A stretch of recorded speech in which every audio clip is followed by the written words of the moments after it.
তৈরি হচ্ছে মিষ্টি বিস্কিট। 10 কেজি ময়দাতে দিয়ে দেওয়া হয়েছে কালো জিরা, মিষ্টি পানি, তেল,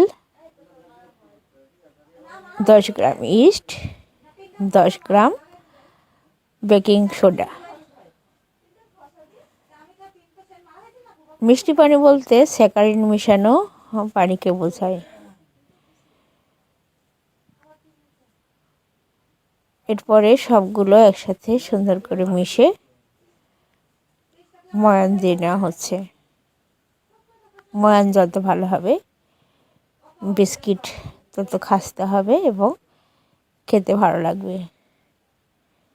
এটা যেহেতু মিষ্টি বিস্কিট, এজন্য কোনো লবণ দেওয়া হয়নি, পুরোটাই মিষ্টি হবে। ময়ান দেওয়া হয়ে গেলে অল্প অল্প করে পানি দিয়ে এক সাইড থেকে মেখে 1 ঘন্টার জন্য রেস্টে রাখা হবে। 1 ঘন্টা পরে ময়দাগুলো বেলে ডাইসে ফেলে বিস্কিট কেটে নিতে হবে। গোল গোল বিস্কিটগুলো খেতে অনেক মজাদার। তারপর তেলে ভেজে চিনির শিরায় ডুবে নিলে হয়ে গেল মজাদার মিষ্টি বিস্কিট।